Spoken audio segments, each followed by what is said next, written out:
Hello and welcome to the Saratoga Springs Planning Commission meeting for Thursday, October 8th, 2020.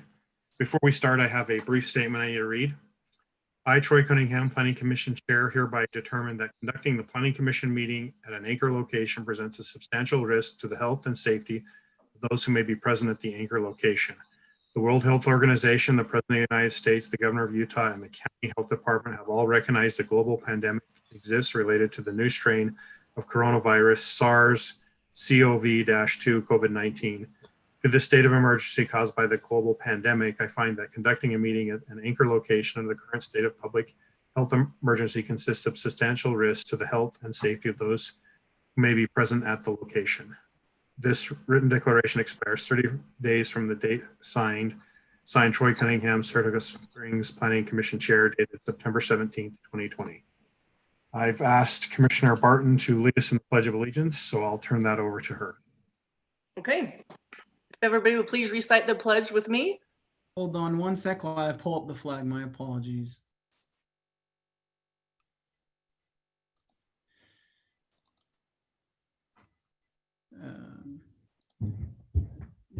Dramatic pause.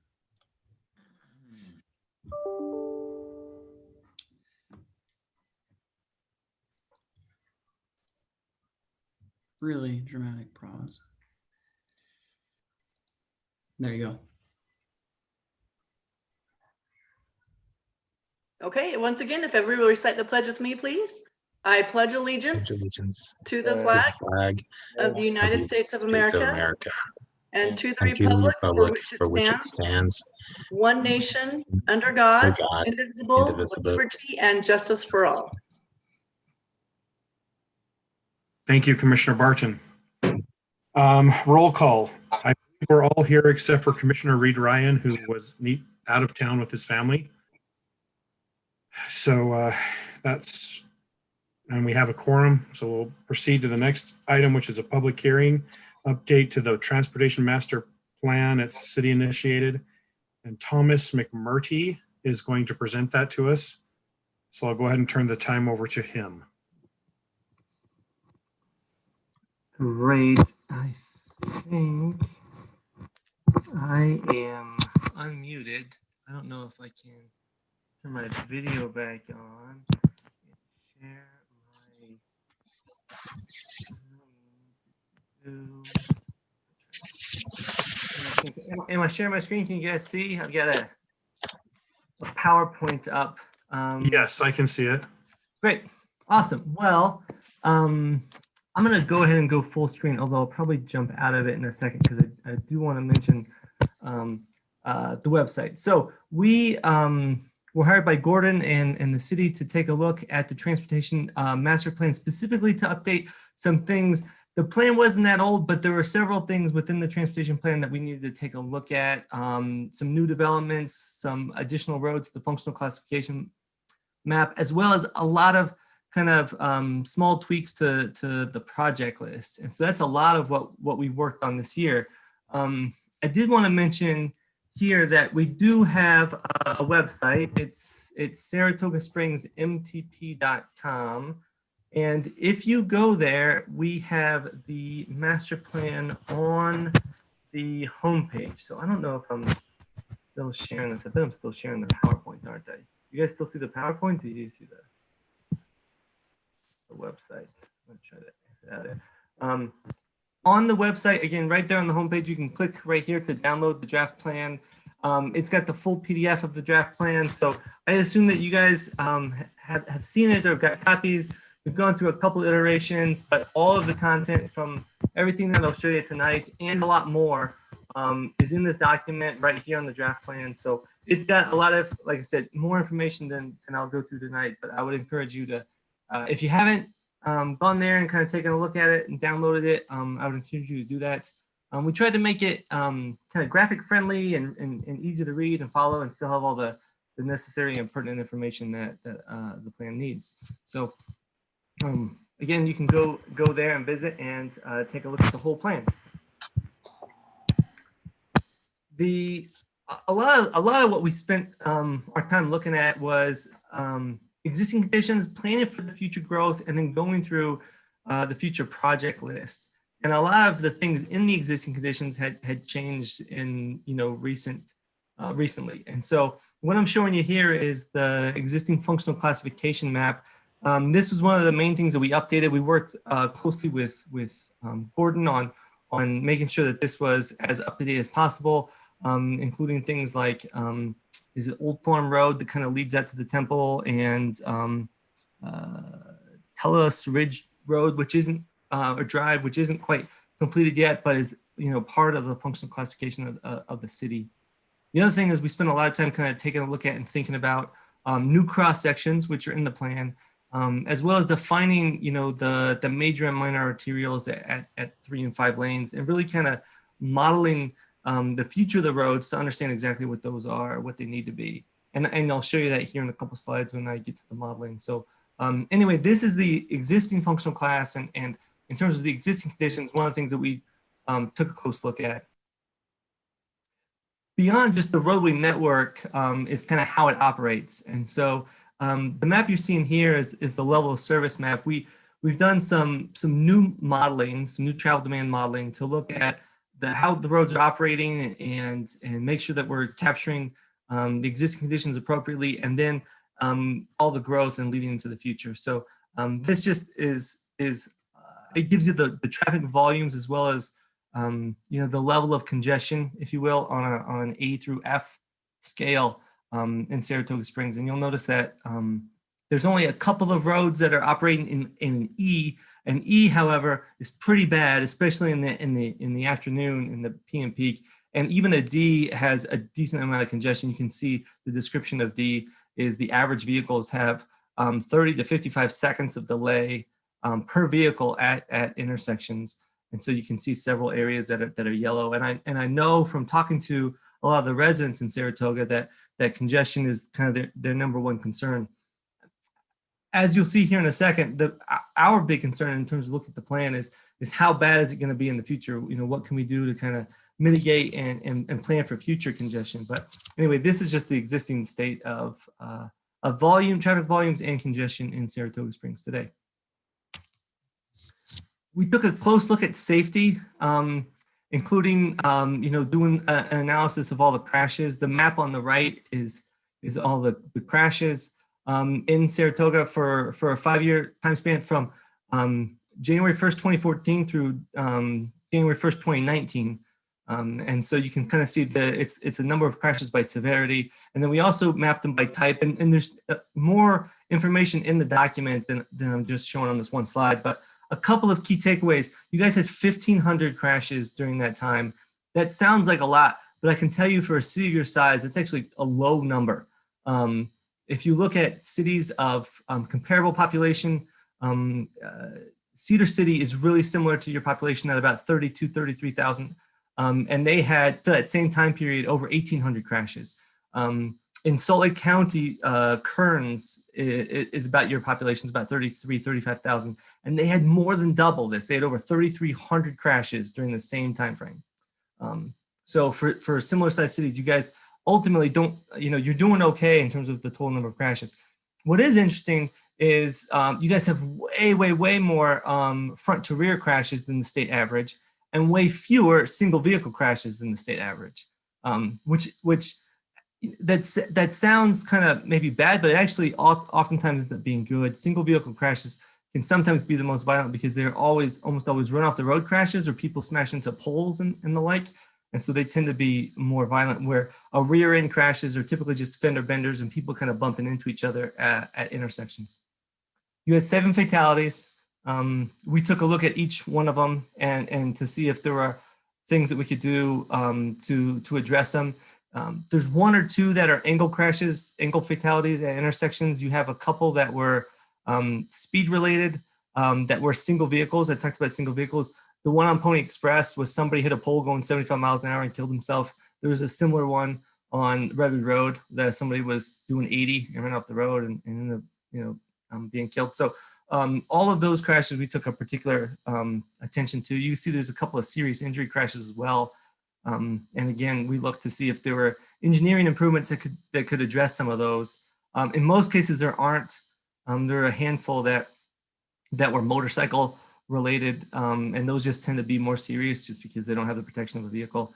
And so anyway, but this was absolutely a part of our analysis, especially looking at future intersection improvements, which I'll show you here in a couple of slides. Unfortunately, when we kind of kicked this off in January, like right kind of after things got going, there was global pandemic. And so we did a public outreach effort. We tried to interact with people, but it was just done virtually. So we never tried to host a public meeting or invite people to City Hall, but we did host put a survey out on the website and shared it on social media. And we ended up getting well over 500 responses. I don't remember the exact number of responses, but we had a lot of residents that participated that way and gave us information. We asked them several questions that they could kind of vote on and give us feedback. There were several open-ended questions, and I'll show you some of the things that they said. This is just an example of one of the questions that we asked is, what's your largest transportation issue? And overwhelmingly, people said congestion, but safety was something they were concerned with, and I just showed you some of the crashes. You can see some of the others, signal timing and the like. We asked a couple of open-ended questions, and these are some direct quotes that your residents wrote to us about things that they'd like to see. And you can kind of see some of them. I don't need to read all of them, but we got hundreds of written responses, and we read them all and took a look at, we categorized a lot of the information that we got.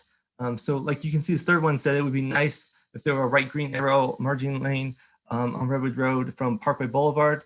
That actually is an intersection project that made the list. You can see it'd be nice to see roads built to be safe for pedestrians and bicycle traffic, and I know that you guys have been doing that. You can see improvements in the bicycle and trails, bike lanes and trails that are happening around the city. So I feel like while we may be not addressing every individual thing, a lot of the comments that people gave us are the exact things that the plan is addressing. And so the other thing I guess I mentioned is we also got one thing that people could do in the public comment period was they could drop pins on a map, and they could tell us about specific issues kind of around town. And we got, again, hundreds of dots on a map.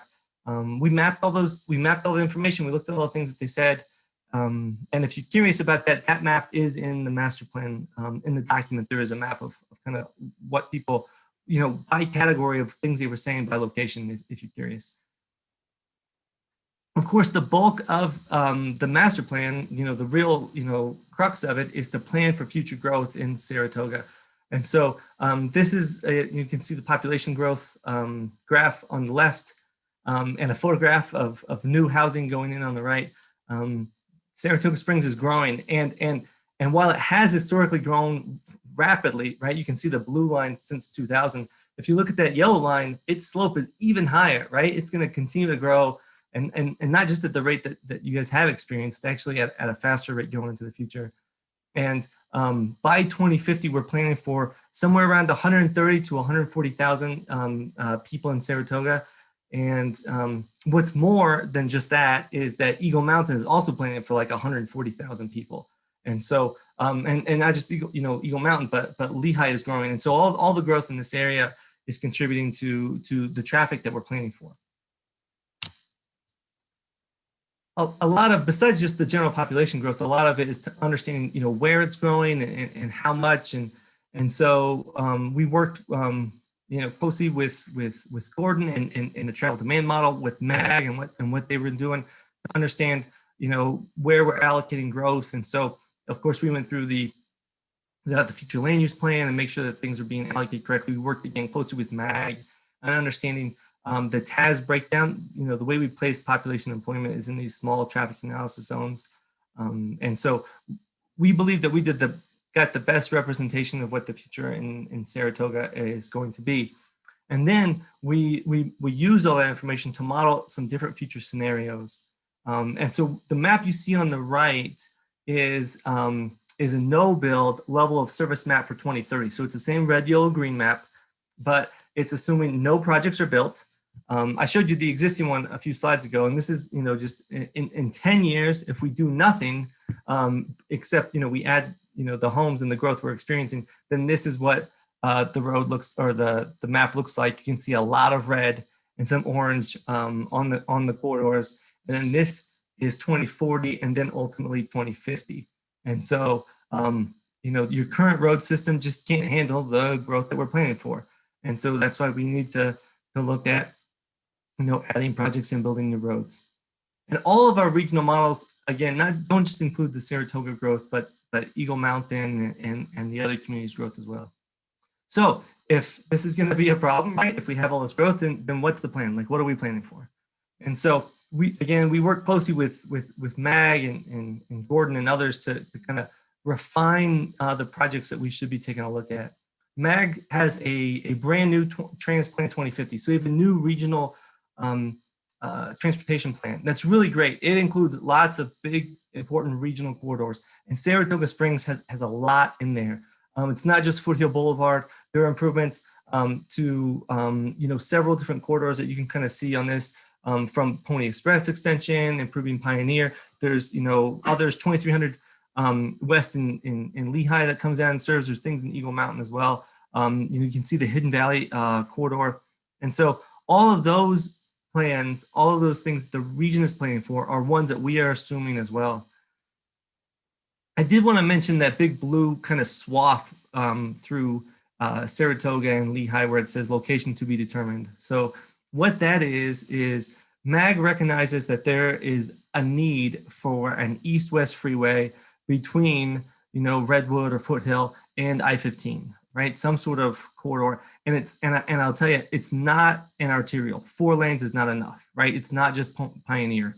And so it's something else. It's something bigger than that. And so they're working on a North Lakeshore study to hopefully determine, you know, where that location is, because I know that, you know, that's been disputed some. And so, but regardless of kind of where the location is, ultimately it is like they're looking at a freeway level of corridor. And so I'll show you in a slide or two, you know, our future level service maps, and whether that road exists or not really determines the future function of Pioneer Crossing. So besides the regional plan, you know, you can see that while they have a lot in Saratoga, there's still not enough. There's still a lot of things in Saratoga that we need to plan for. And that's where this plan comes in. So you know, we looked at all the needs, you know, that the region's not addressing, that MAG isn't going to fix with their plan, and tried to figure out, well, what other road connections do we need, right? How are we going to improve, you know, Medical Drive, and what are we doing with Tanuki and Wildflower Boulevard, and some of these things that are kind of, you know, important connections within the city to get to where we need to be. And so we ultimately came up with the road network that you see on the right. That is the future functional class map. It is, again, the entire future road network that we need to address. It is improved off the last master plan that was done. There's several kind of key and important connections.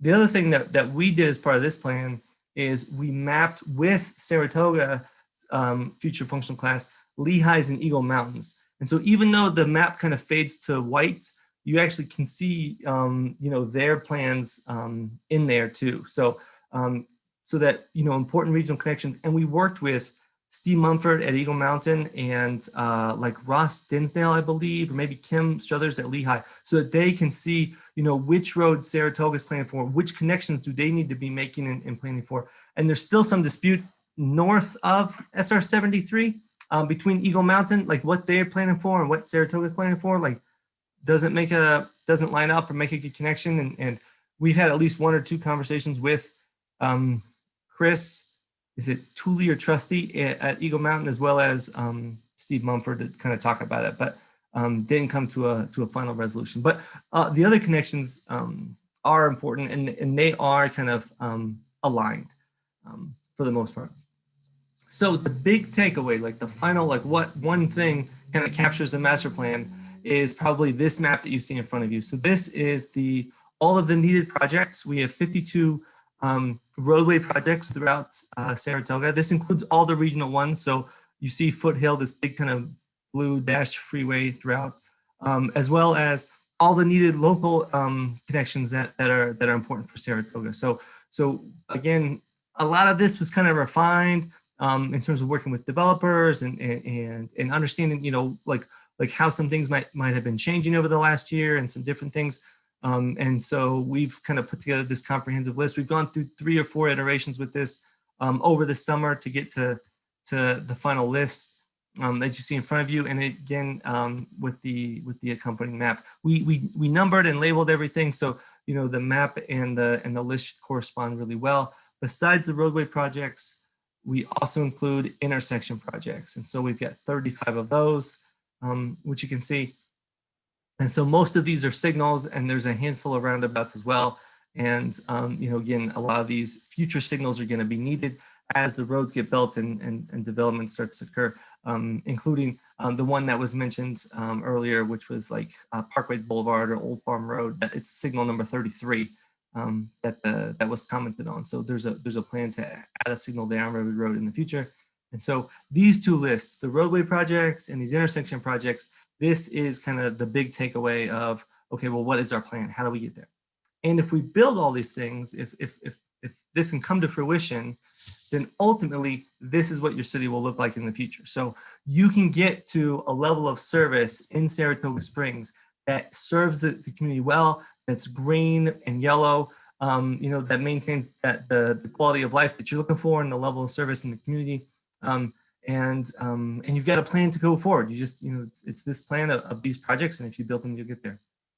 You might remember I mentioned that kind of freeway project across, the North Lake Shore freeway project.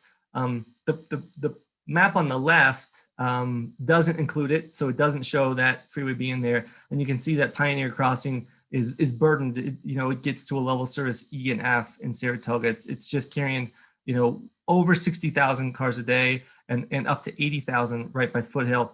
And so if, however, it gets built out as a freeway, the volume that it carries is that 85,000 or so, and that's the map on the right. So we included both in the plan just because, whatever MAG ends up doing there, we'll have to kind of wait and see. But boy, that map on the right has less orange in it and looks like a prettier map to me. So anyway, they're both included in the plan for whichever outcome that MAG gets to in terms of that North Lakeshore study they're leading.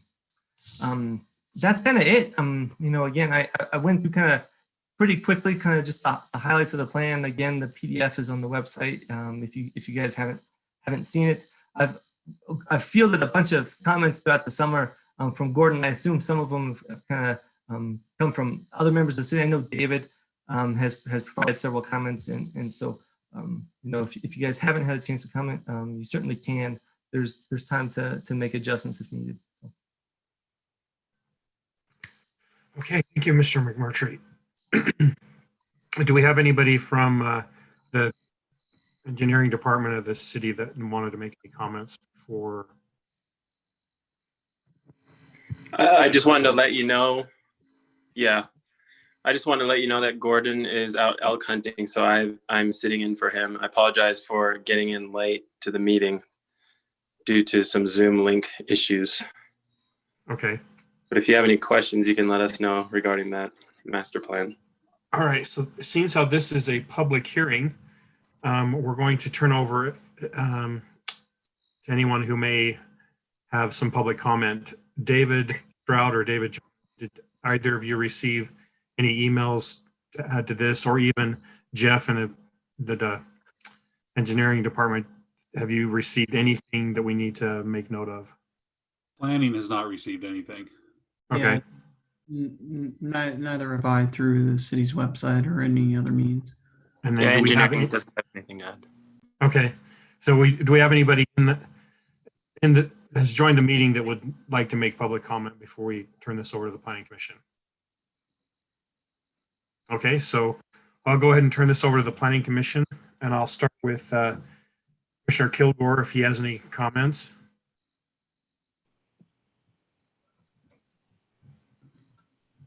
Thank you.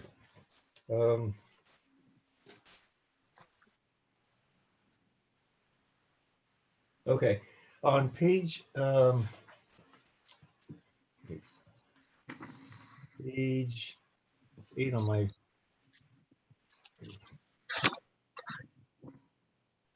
on page 1 of the draft uh, plan, it says that a truly resilient transport network has access and choice. And I was wondering where, well, I mean, you showed us the app, Mr. McMurdy had showed us where Saratoga Springs stand. There was a map of where we are today, the existing road network. And I was just wondering, you know, from the perspective of access and choice, since that was, since those two parameters are brought out on the in the report, where does Saratoga Springs stand today compared to other cities? You mentioned that with accidents, that we seem to be a little lower than cities comparable to our size. But as far as like, and we know, you know, based on the level of service, at least it's during the busiest times, but you know, you had that approximately 500 residents respond. And can you get a sense of where people feel we are today as far as, you know, access and choice? Any feelings on that? Yeah, Ken, that's a great question. And I can tell you that I think that that's at the heart of a lot of people's you know, concern. In fact, you saw it in the comments. I think this very top comment was, you know, we need another larger road in Saratoga, that they feel like they don't have choice, right? That ultimately you're stuck on Redwood Road going north, and that's your only corridor, right? Or if you're going east-west, maybe you've got Pioneer Crossing or 21, or maybe you do have a little bit of a choice, but ultimately it's still relatively limiting. And so I think that is leading to, you know, the comments that we got and some of the frustration that people want more choice. They want to be able to choose alternative routes. They do want more of that. And Foothill ultimately, I think, is a big part of it. If you do look at the existing map, then you're exactly right that we have right now, there's a limit to both access and choice with only kind of Redwood Road as being our linear north-south corridor. And we need another one, and probably urgently, right? And so the city's been doing a lot to put in the pieces of Foothill that you can. And then you know, there was, I think it was last October, that new 21st extension out and around was completed. And that helps a little bit, but boy, you really, you know, the sooner that you can kind of get that Foothill extension kind of on the west side of town to give people an alternate and another choice for exiting, I think is going to be really key. You see it in the comments, you know, you see it in the travel demand model. So choice is pretty critical for people. But if you can get it, if you know, when you can get Foothill built, then it will relieve some of that. You will improve both your access and your choice, and people will feel, you know, more options and a little less constrained probably. And if I could interrupt, this is Mark Christensen. You've asked a phenomenal question, and Thomas was kind of pointing towards Foothill. I'm going to jump the gun a little bit and give you kind of some foreshadowing. The Mountain Land Association of Government has recommended that we receive $8.5 million in funding as part of the 2024 fiscal year for us to be able to build Foothill Boulevard. That's not good enough. We understand that that's not good enough for our residents. Trust me, we've been working on this for many, many years. In fact, this has been a priority probably for about the last 5 or 6 years as city staff. We originally were trying to get UDOT to build the road from scratch. That didn't work. We originally were looking at a project that was going to cost, you know, I want to say about 120 some million dollars or something like that. We are excited. If I can draw just briefly on this screen. So whoever's got that screen, don't move it. But in essence, we've got, if you can see that red line, we've gotten funding that will help us basically build that red line worth of the road. The $8.5 million is about $1.5 million shy of what we were asking for. We were asking for $10 million. The city, as part of that request, offered a $6 million match to be able to build that segment of road. So right now we're between $6 and $7.5 million plus the 2024 money to be able to build that. Now, let me tell you, this is a priority for the mayor and council. They already put $700,000 in this year's budget, and we are within days of going out for an RFP for consultants to begin designing that road. That RFP we expect will take several months to build or to design. We also expect that it will take probably several months for us to get the right-of-way secured. There's still a couple patches of right-of-way that we've worked on. We've got a rather interesting land trade deal worked out. We've been able to exact some right-of-way from some developers, and quite frankly, it's a lot of moving parts. So you know, the mayor and council is looking and going to be discussing a way that we can try and fund this, and we're looking at short-term or funding opportunities that may be available to us immediately. And the intent would be that that we begin construction on this in way in advance of 2024.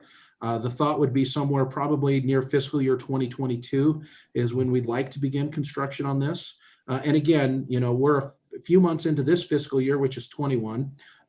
It will take several months to design it, which will put us right on the edge of 22. So hopefully in fiscal year 22, we'll begin construction, and hopefully by the end of summer of 22, we would have some progress made. So that's kind of the goal. And I think to Thomas's point, people want choice. We know that this is not an easy solution to make because we're going to be building a pretty massive road and pretty virgin property, and getting the permissions and the ability to do that is pretty complex, but we're definitely trying. And so I think from a city's perspective, I think we've made some great strides, and we're very excited about the offerings and the opportunity we have to do this. It's never soon enough and it's never fast enough.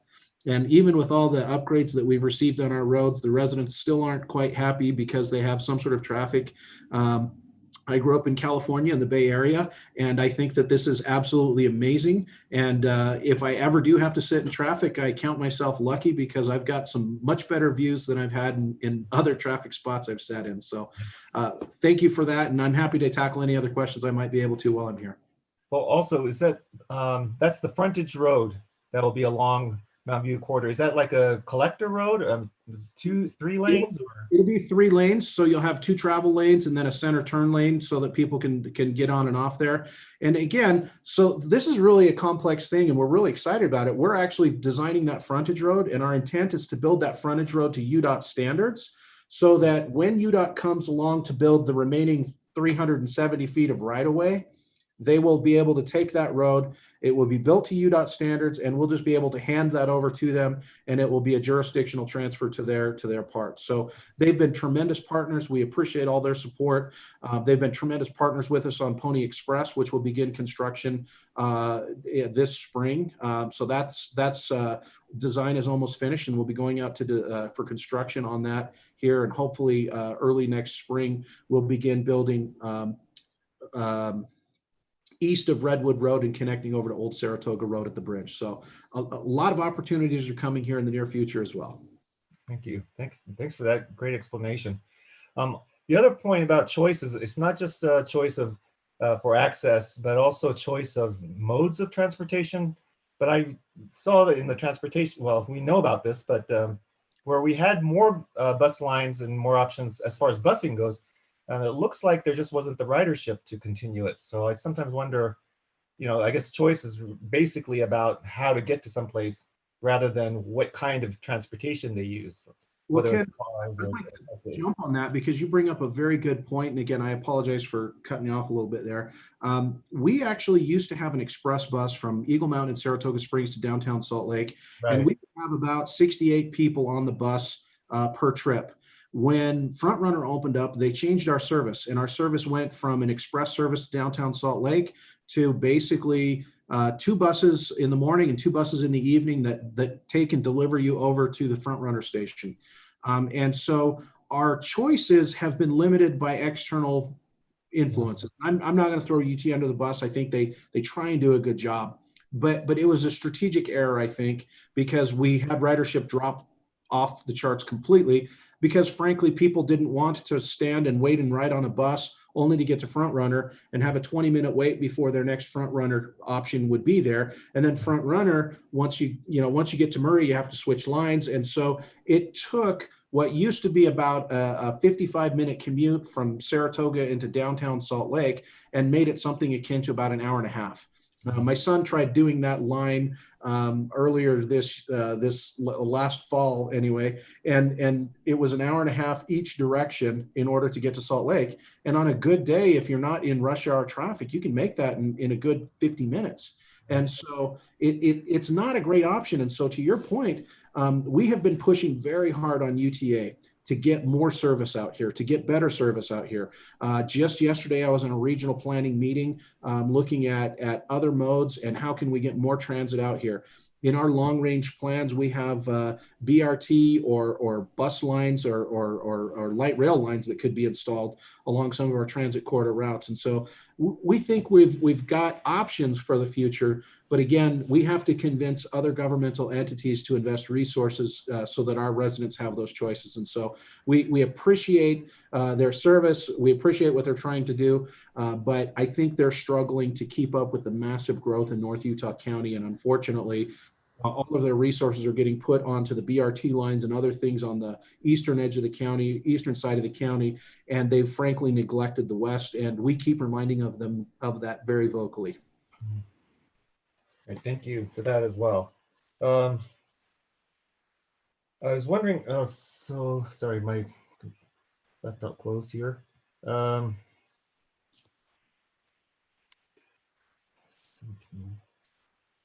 Okay, let's see, this is basing this on from the information on page, sorry. Okay, from page 10 of the report. Is there a preference for the city for people coming in or out for work? Because that page talks about, which is great. A lot of employment is now available within the city. And it talks about the difference between people coming into the city for work and people leaving the city for work. What does the city prefer? I mean, what's better for us, either from a revenue standpoint or traffic standpoint? I just wonder what we're looking for. Let me take that one again. One of the council's goals and priorities for us was job creation.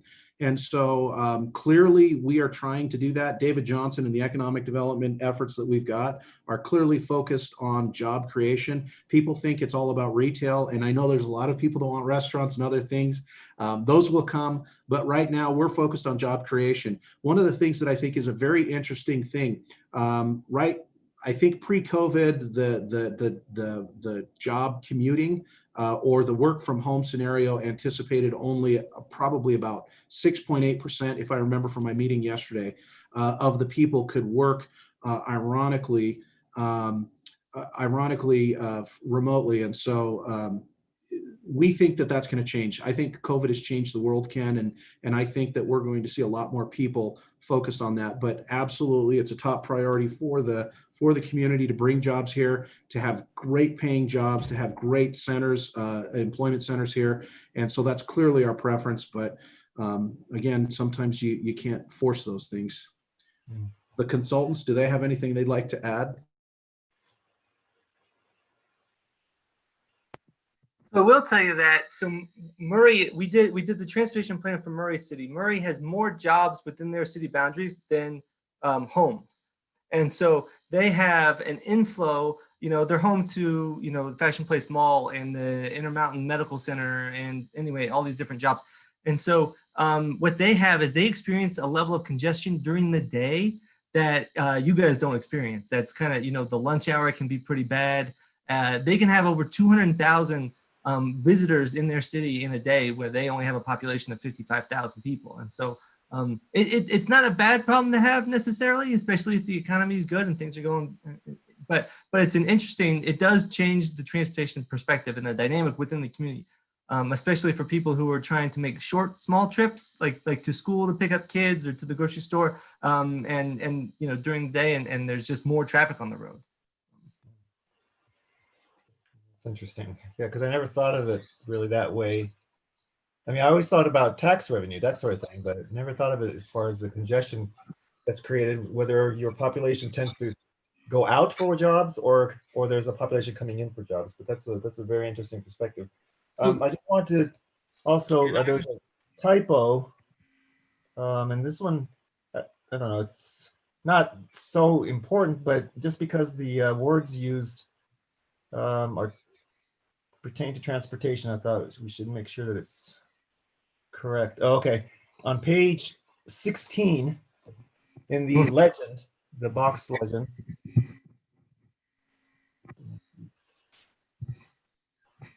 Yeah, right there in the box it says exiting 2000. I'm guessing that should be existing. Right.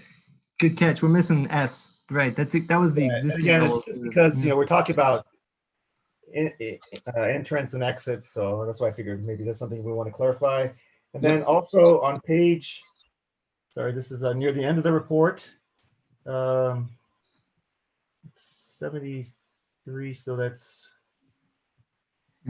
page 66. Page 66. Yep. Yeah, we're near the bottom.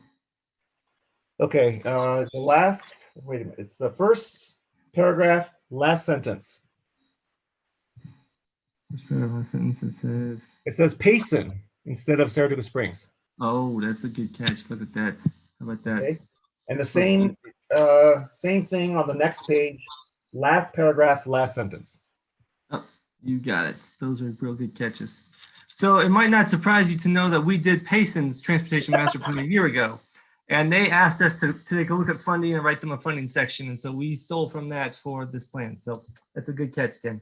Okay, And the fantastic part about that is every time we see the word Payson, Ivan discounts our bill by a couple of hours. That's right. So that's how you got such a good price in the first place. Yeah, I saved the city a couple dollars then. That's great. I don't know. I also had some questions about the funding, but I haven't been able to wrap my head around it, and I hope maybe one of the other commissioners would bring that up. So I'm done. Thank you very much, though, and thank you, Mark, for your input as well. I could tackle the funding question. We have a magic tree that grows and cash falls off of it, and that's how we pay for things. The money tree. That's right. Okay, so thank you, Commissioner. Or I'll just go down the list. Commissioner Barton, did you have any comments that you would like to make or questions?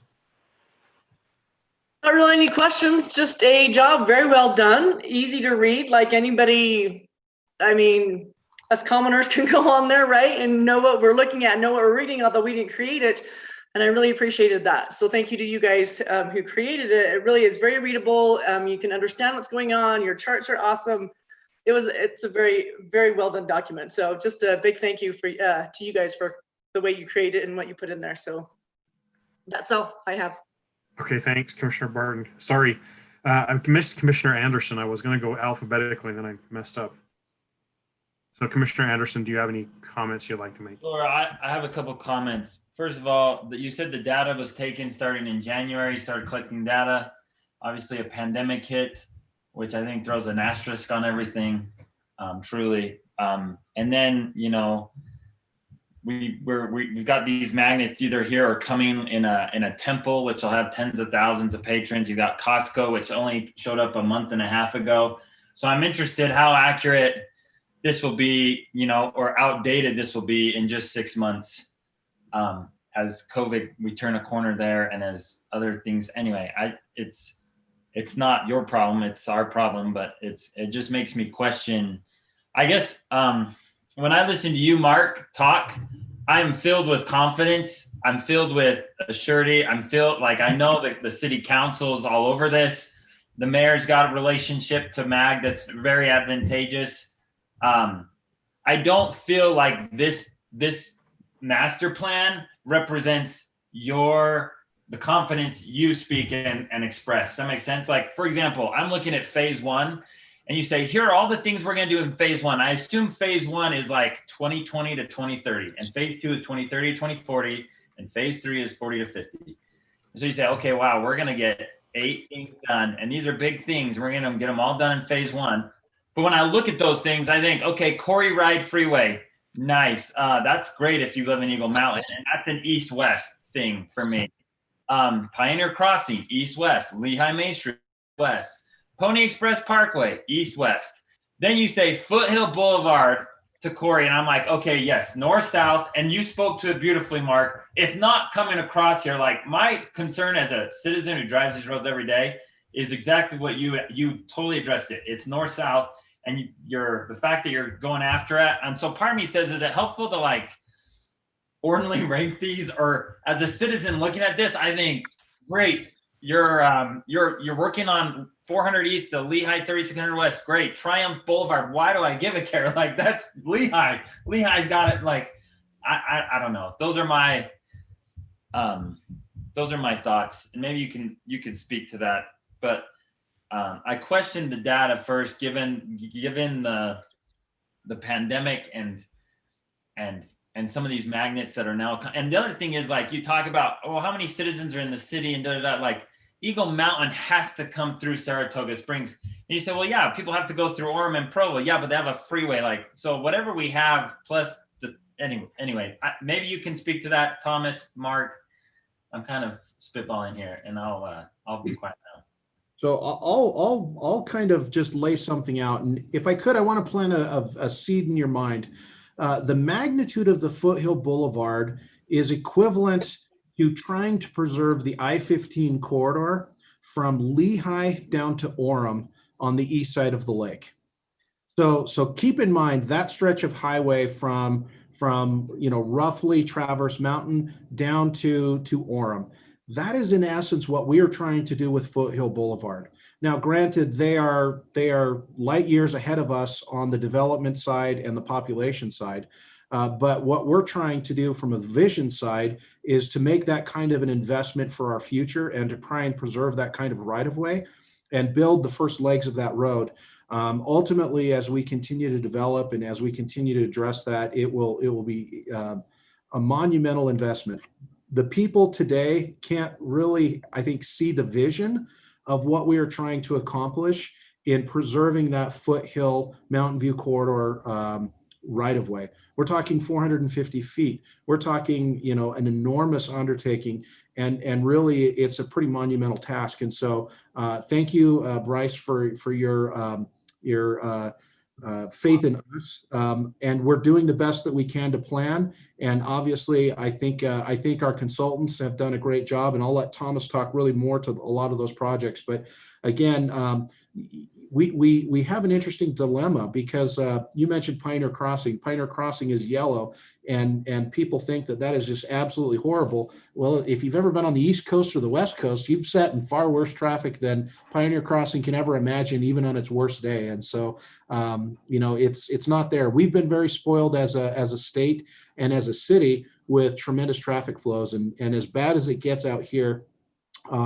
it's not quite as bad as what you might see elsewhere, and we're doing everything we can to try and keep it from getting as bad as it is out in those other areas. But there's a lot of moving pieces, and I'll let Thomas tackle some of them. Mark, I have a quick question for you though. When you say we're going to start as early as fiscal year 2022, is that, where does that start begin? Is that widening Foothill over by Quarry Ride, or is that like beginning from Pony Express, working your way down towards Stillwater? Like, where does start in 2022? What does that mean? And where is that?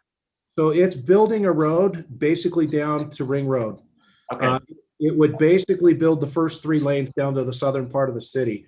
One thing that you may not have noticed, Bryce, and I'll turn this scribble off, is about a year ago, right after they opened the northern leg of the corridor, we actually did some widening from Pony Express up to SR 73 in various parts there. And we actually took what was a 2-lane road, and for some minor improvements and some restriping, we actually made that into a 3-lane road, which actually vastly increased the capacity of the ability of that 2-lane road to carry traffic. And so what we sometimes forget is a lot of the traffic that was coming in from Eagle Mountain out Pony Express, they're using that as a cutoff. And what that did was that removed some of the traffic in the main corridor off of Redwood Road. And so as we do these projects, as this project gets built through here, what it will also do, it'll divert more traffic and send more traffic up, and then that will catch and head out of the city. So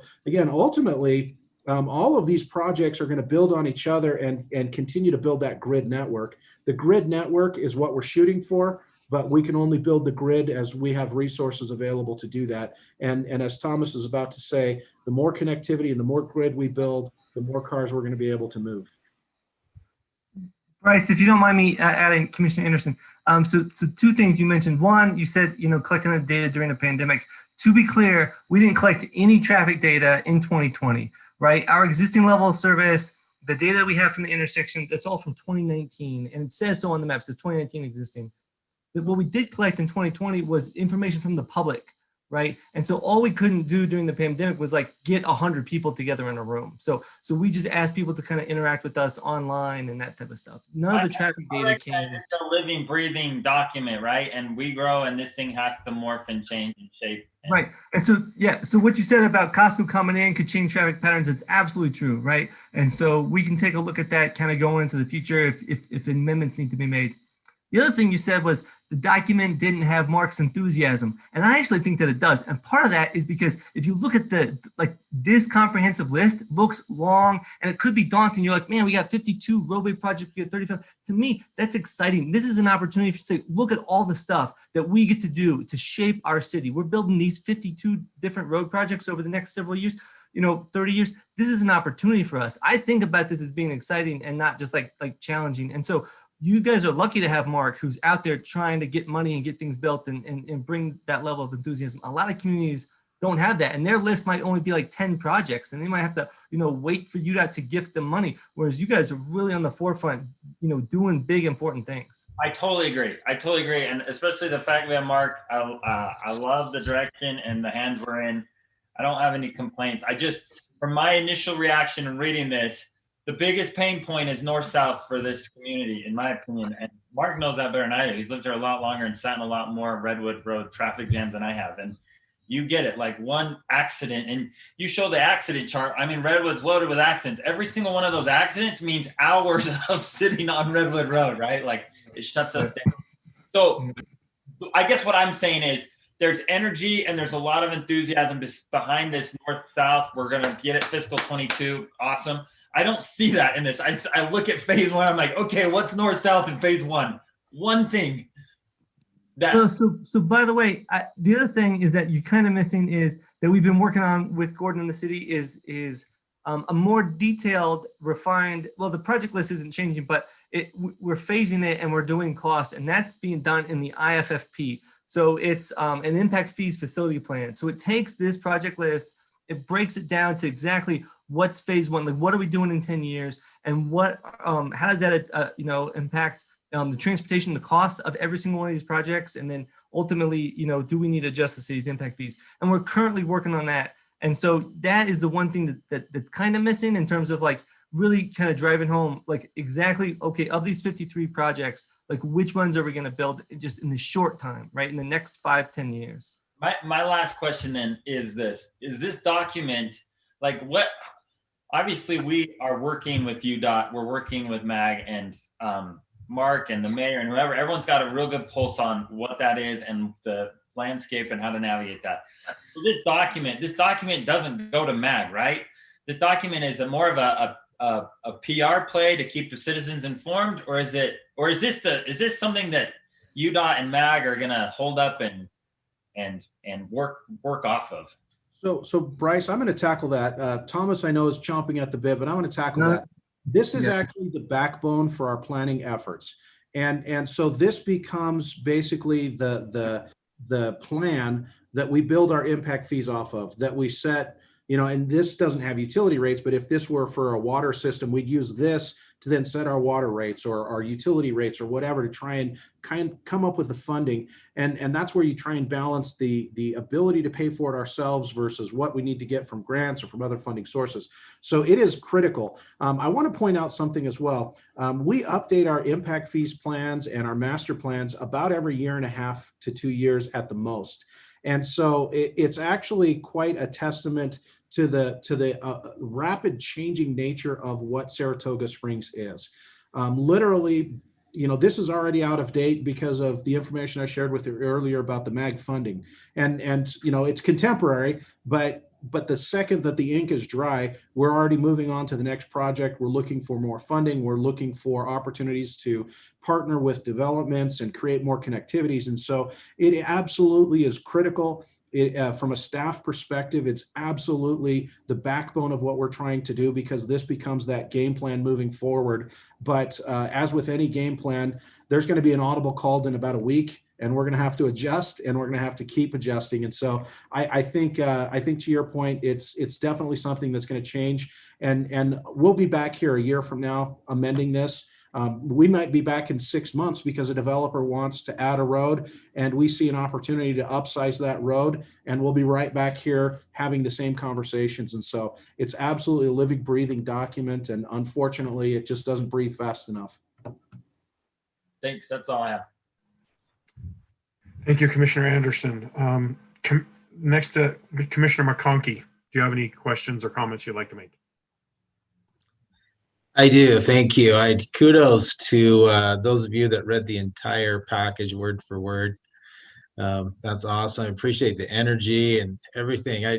It's interesting to, I've lived in Saratoga Springs for 11 years, and it's interesting to see how much we've changed. There's always talk about, of course, the antelope that we see and the golden eagles and all the wildlife and so forth. And that's part of what a lot of us appreciate about Saratoga Springs and enjoy. There's obviously some transportation needs. We're talking about projections. I really am impressed and appreciate all the work that's gone into putting together this plan. Obviously, that's been a big effort. My question, as we're addressing the transportation needs for the projected demands, is there some foresight and forethought that we're giving to considering preserving some of the traditional or some of the feel of Saratoga Springs that a lot of us citizens really enjoy about this as we looking at continued development and progress? What type of forethought is given toward preserving those things? If I could, I'll tackle this one again. Thomas, sorry, I keep Please. quick enough to the mic. You're not quick enough to the mic. So the answer that you're asking is actually very complex, and the simple answer is this is a transportation plan, and the transportation plan is really adapting and responding and trying to plan how do we move people in and out of the city. It doesn't create that vision piece that you're kind of asking about. If we could take and somehow overlay all of these different plans and overlay all of the different work and project and vision things that we're trying to do with the mayor and the council and establishing a vision for the community, it would give you a comprehensive look of what that's going to ultimately look like. We deal with property rights. We deal with helping people navigate a difficult planning process. And so it's a very complex thing. You're looking at just a really little small piece of it, if you would, through a microscope. And that doesn't give you the full picture. And so if you were to take all of these, lay them out, and then step back and look at it from a master plan, that would give you a vision of what this is going to look like. Again, the quick and dirty, we're going to be about 120, 130,000 people in about 30 years. We'll be the size of Sandy. It won't be the small little community that we are. I've watched the city double in population in the last decade. It's both a testament to growth, as well as I know for some people a very sad thing to see us change. However, the farmlands and the ground that currently isn't developed is owned by someone, and there's a lot of property rights that were vested long before I got here for people to be able to develop their property. And so we're trying to make this a beautiful community, and we're trying to keep it together, and we're trying to let it develop naturally and in a way that preserves the quality of life. But unfortunately, the progress is definitely forward towards development, not putting the brakes on and preserving the open fields as farms and things of that nature. So I don't know that that's the answer that you probably wanted to hear, but it's probably the best way that we could describe that where momentum is carrying us forward. And there are some things that we can do, and we're certainly wanting to incorporate those. And unfortunately, people's property rights will lead towards development, hence the need for these plans. Thank you, Mark. And it's, I guess, the answer I anticipated, really. I look at some of these other booming cities, one of which I worked for, and meeting the transportation needs and all the functionality demands is great. However, I know there's been in the past a lot of talk of, how does Saratoga Springs want to be known? How do we kind of identify ourselves and so forth? And I think that if we're as a planning commission and as we're considering land being taken for that, my curiosity was what type of consideration are we giving to that? I recognize that functionality is critical. If we're all frustrated, we probably won't want to live here. But Saratoga Springs certainly unique. And anyway, but that answered my question. Thank you. I really appreciate the comparison and how clear the comparisons were. I like that. Appreciated that. Answered my question on the the population projection data. I'm curious to know where that came from. Looking at the trajectory on that graph, I'm curious to know where that came from. Sure. Yeah, there's a couple of places that we get the population projection data from. We use, in this particular case, the data that we use didn't match the city boundaries exactly because these are in traffic analysis zones where they're just different geographies. They're kind of similar to census blocks, and so they don't match city boundaries exactly. But they are generated by the state does it through Kinsey Gardner Policy Institute at the University of Utah. So the state of Utah does population projections for every county in the state and even sub county, cities and some sub areas. And then that data is then goes to the MAG. Utah County's data goes to MAG as for the regional distribution, just understanding it and seeing if there's any tweaks. It's available to you through the Kinsey Gardner Policy Institute. You can go and take a look at it. So, and then we compare that stuff, MAG does too, with, they use a REM model, which stands for real estate model, real estate model. I don't know, it's REMM. And they go through and they break down that data onto individual parcels for planned growth based on land uses and so like the land use map I showed you, and then master plans that are completed within your master plan zones. So there's a master plan for the church properties and the like, and then they distribute the population. And we take all that data in the traffic analysis zones and then run it through the travel demand model to make sure that it matches. We always look at it every single time, and MAG does too. They're constantly reviewing this. Tim Heareth at MAG is kind of dedicated just to kind of doing this data so that we don't just take what the state gives us verbatim or whatever, but we actually review it and make sure it matches what is being planned for in the land use maps. Thank you. That answers my question. Thank you.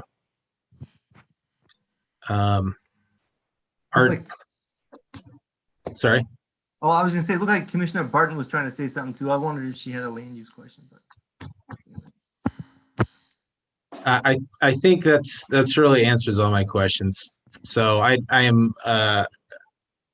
want to repeat what Commissioner Barton said. I'm impressed with with the packet and the information. Thank you.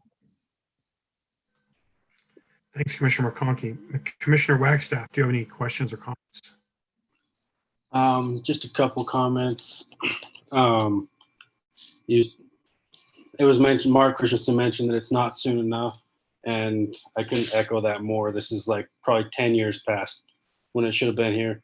So I live on one of the E areas on that map, which is generously for E, but there's about 38,000 cars a day there. And it's still the only north and south. And so getting out it's insane. So this is way past due that, I mean, this is going to be the first city road that goes north and south. Utah, the state has one road, but this will be the city's first road with as big as we are. And so I think we're far past due to have that. So I'm glad that it's finally coming. When you look at, I was just looking at the average daily traffic count on that, and it was a 2-lane road back when our family moved down there, we had 400 cars a day on that road. And then now Redwood Road's changed to a 4-lane road and we're at 38,000 cars. So it's doubled and we've gone from 400 cars to 38,000 cars. So it's definitely at least an E there. So I'm glad we're pushing that to not wait till 2024. Thank you, Commissioner Wagstaff. Commissioner Ryan had sent me a short note that he wasn't going to be here, but he also wanted to make sure to let the Transportation Master Plan people that he appreciated the draft and the work that went into it. I had just a couple things. I had the Payson thing that Ken did, but then also on page, I think it's 63, there's a little a map, and then also like a legend, and at the bottom of it, it says Fade 1. I wasn't sure if that was supposed to be like a placeholder or something. And oh, that's a good catch. You know what that is? And I just needed to remove it. It is the city boundaries fade out in these kind of buffers. And that's what that is. So from a GIS perspective, we had the roads, we had the roundabout, we had the traffic signal, we had the fade. And we just needed to remove that. The description. Yeah, that's a good catch. The other question I had was on the numbers that you had on the last page there, 67 or whatever it was, where Payson was mentioned. There was like some dollar amounts like $633 million and 508. Those are Saratoga numbers and not Payson numbers, right? Yeah, they are. In fact, so we've actually, so you can see this cost. We've actually put dollars to every project already. So if you look at this project list and this project list, we've put dollars to every single one, and we have that column is hidden from this in the draft plan because again it's part of the IFFP.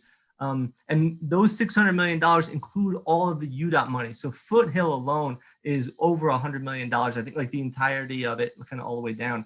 And so, the city is not responsible for very much of that money, honestly. But yeah, I can tell you, we did Payson's and they're in the neighborhood of about 100 million. And you guys are in the neighborhood of about 6. So. Okay. All right. So it seems that we have no other comments. So I'll go ahead and turn this over for entertain a motion. Time.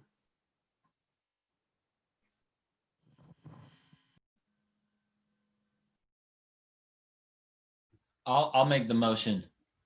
Go ahead. Lest anyone think I don't like the good work that's happened here, because I got the most critical. So maybe I should make the motion because I do appreciate the work here. So let me find it real quick.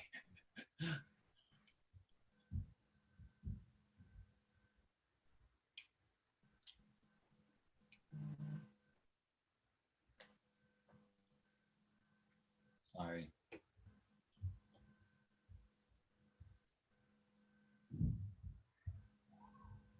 Just want to make sure I'm just having a hard time getting there.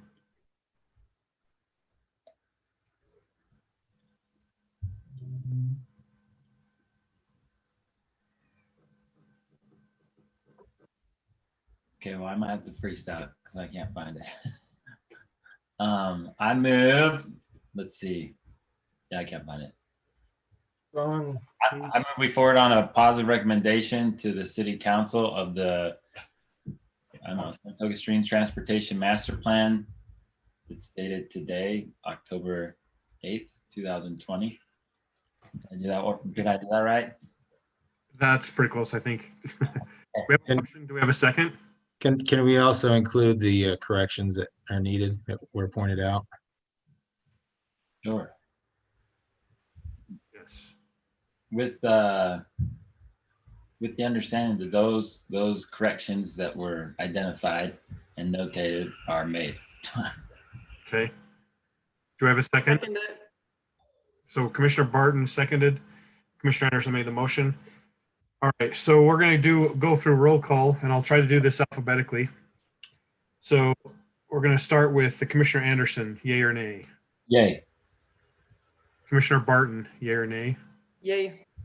Commissioner Kilgore, yay or nay? Yay. Commissioner McConkey, yay or nay? Yay. Commissioner Wagstaff, yay or nay? I didn't hear. Commissioner Wagstaff, could you do that again? Yes. Yay. Okay, thank you. And then yay for me. So that's unanimous for everyone. Thank you for your presentation, Mr.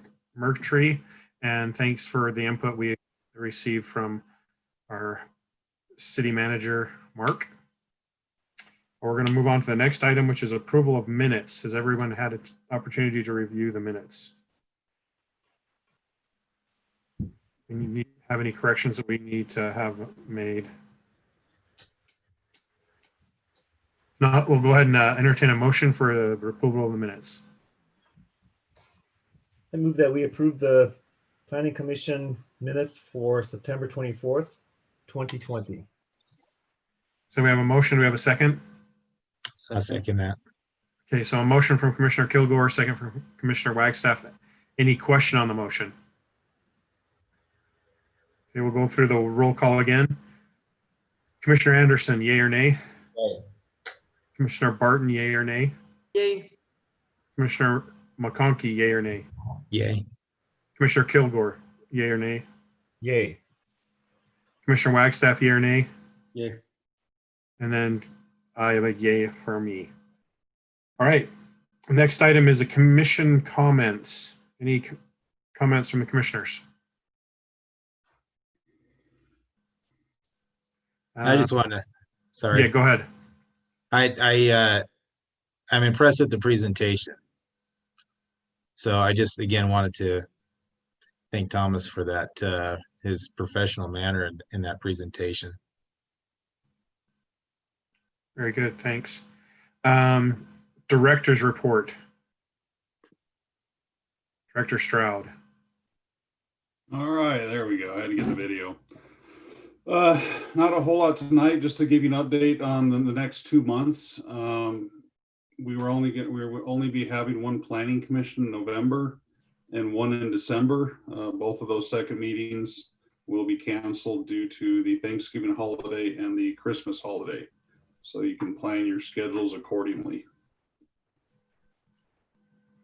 Okay. Anything exciting coming up? Well, in the next meeting, you'll get a text amendment to the mobile food truck ordinance to allow some usage in residential zones. Right now, food trucks are not allowed in a residential zone unless it's part of a city-sponsored special event or city-approved event, like a block party or something. And so you'll be getting that on the 22nd. Okay. Instead of Thanksgiving meeting, maybe we could take on the city council and turkey bowl. I see injuries there. How did the city council meeting go in the city council chamber? There were a few technical glitches that Dave Johnson should be working out by the next meeting. So it'll be good to see that worked out and see if that, hopefully that works much more smoothly. I believe it was Councilman Porter. Mark, you can correct me if I'm wrong. Councilman Porter, I think, was the only one that stayed home. Actually, Councilmember Podeska was also not attending. It's a little bit tricky, I'll be honest with you, because due to the social distancing, spacing, again, it's really tough to talk through a mask for the entire duration of the meeting. And our kids are doing it every day in schools, but to be able to speak into the microphone, have it be audible, it's a challenge. To have a group as large as your group there, we probably wouldn't have much room, if any, for residents or applicants to actually be in the room, given the spacing requirements and things of that nature. And so it would be kind of tricky unless everyone was masked up and not necessarily honoring the 6-foot spacing requirements. And so I would say it was challenging for the council. We did have it set up to where we could have all of them at a table spaced, but that was 6 people and only about 2 staff members in that space. And then it left, half a dozen chairs for other visitors. So I would say at this point, until some of those restrictions, this is probably a better form from an ease of use. You could meet publicly if you would like. We'd be happy to set that up, but it's a little bit tricky, and running microphone wires to everybody is going to be a little bit of a challenge as well. I was going to say I liked the meeting tonight because you were able to, Mark especially was able to get on and draw some lines of where things are going to be. And in the council chamber, I don't know that we could have done that like you did. So I like collaborating this way, even though it's probably going to come to an end soon. You never know. We could be just rearranging deck chairs on the Titanic, depending on how this thing turns out. Okay. All right. Well, then I guess we can plan on meeting virtually the next go around at least and see how things go from there. Yeah, and I think your official statement puts that, I think, through the end of December anyway. So It goes 30 days. So the next one would be due October 17th. So I would sign one on that would be good. I will send you one when it's due. Okay, great. Thank you. All right. Did you have anything else, David? I kind of cut you off. I did not. Get out there and enjoy the fall weather if you can breathe through the smoke. The next thing on the is, do we need to go into a closed session or are we good? No closed session. All right. Then we're going to go and we'll be adjourned until I think it's October 22nd, right? That is correct. Okay. Thanks everyone for attending. We'll see you guys. Thank you.